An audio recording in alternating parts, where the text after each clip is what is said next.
we are, first of all, there's a lot of BAU we need to look at, of course, as well in terms of the day-to-day running. So we need to maintain the standards, whether this is future entity or not.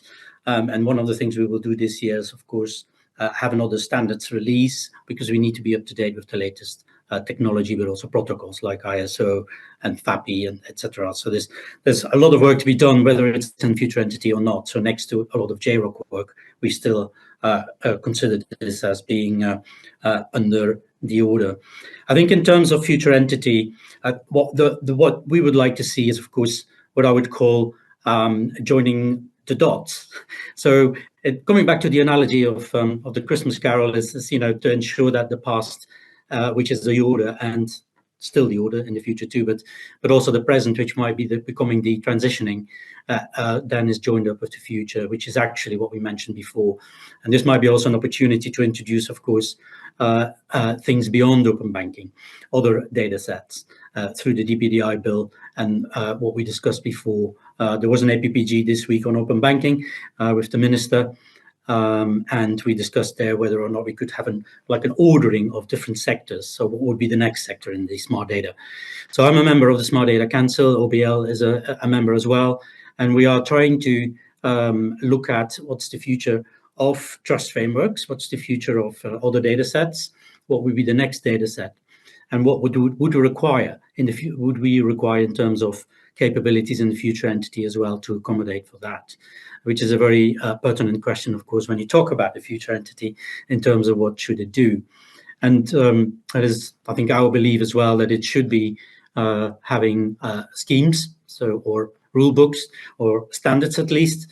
I don't know if you noticed, but we heard this week that there might be a mandation on fuel to retailers to share in the future fuel prices in their forecourts.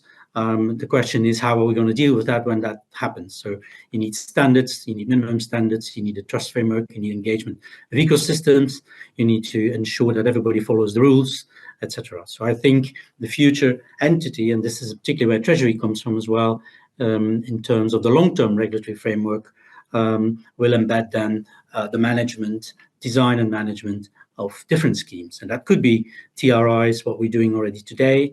So we would have a look in our transition process, how we move that into the future entity. That could, and it's not up to me to decide that, could, for instance, be also the scheme of VRPs in the future going forward, the management of that. And it also could embed cross-functional capability, like dispute management and other functionalities going forward, which you would need for many data schemes anyway.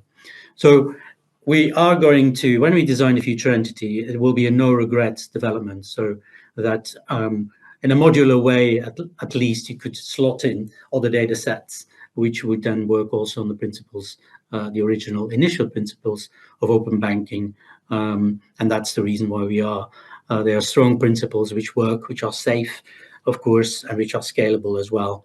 As Kate was mentioning at the very beginning, tapping into that huge potential, but it needs to be scalable, sustainable, and safe. And that these three principles need to be also in the future entity in order to build out for future data sets as well. The reason I'm saying this is also because we need interoperability at a certain point between those schemes. And that's why it's important that the future entity look at that from the outset. Because last year I chaired the Future Entity Working Group, where we've done a lot of work. JROC is considering what the next steps are, and JROC's recommendations for the future entity. And as I said earlier, that's due Q1 this year. I hope during the course of this year that we can really make progress on this, because we need this to be ready for the future. And as Henk says, it needs to be scalable to other data sets and other industries as they come into open finance as well. So I think this is going to be the year where we make progress on the future entity.